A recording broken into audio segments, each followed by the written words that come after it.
Ryan had heard the stories about Eyeless Jack long before he ever dared to explore the rumors floating around their small town.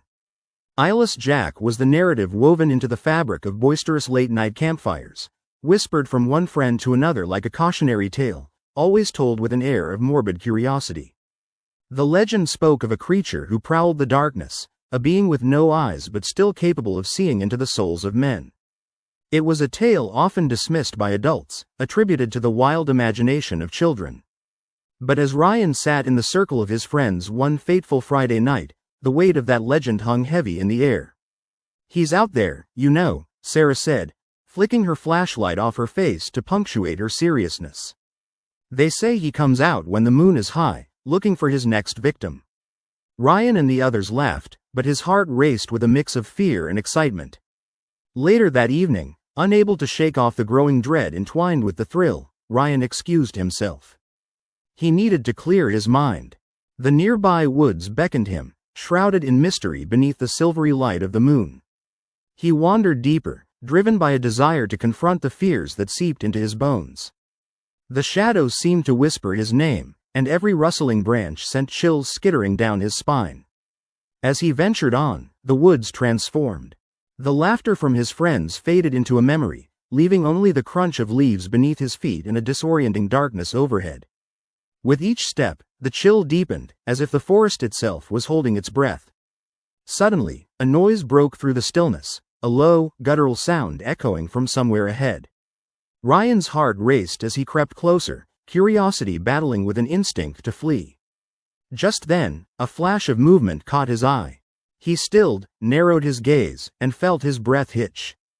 There was something moving in the shadows, a silhouette that didn't seem to belong to this world. The figure emerged slowly, gliding rather than walking, a tall and grotesque figure. Eyeless Jack? The stories flooded back to him, his throat dry as he remembered the details. The pale flesh stretched tightly over bone, the gaping sockets where eyes should have been, the eerie smile lurking on his lips.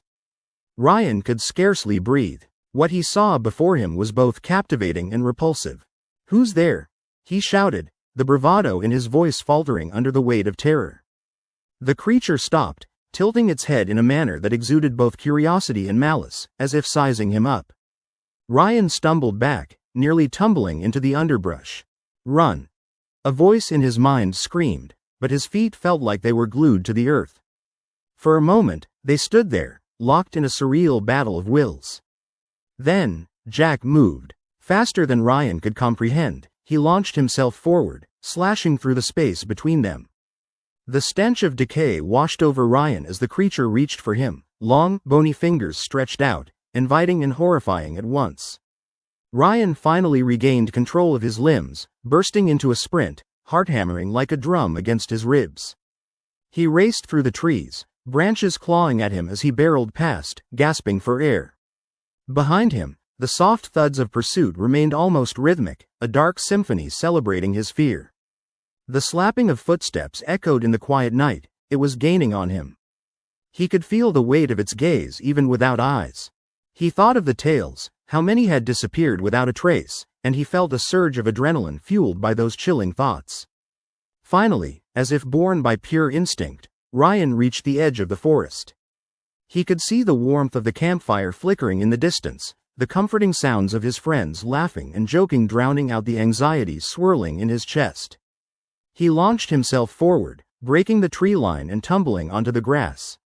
"Ryan!" Sarah shouted, rushing to help him up. "What's wrong?" Without waiting for an explanation, Ryan turned back to the woods. But, to his dismay, only darkness festered where Eyeless Jack had pursued him. Nothing stirred among the trees, no sign of the nightmare he had just encountered. His friends gathered around him, their worried faces alight under the fire's glow. "I saw him, Eyeless Jack," Ryan exclaimed, breathless. But laughter broke the tension, their disbelief turning into friendly mockery. "Yeah, right, you're just trying to scare us," someone called out, rolling their eyes. But deep down, Ryan felt the truth of his experience.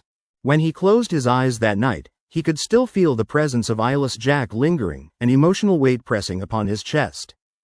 Days passed, and though life resumed its normal pace, something had shifted within him. Even when he walked home from school, he felt the sensation of being watched, a cold shiver prickling at his neck.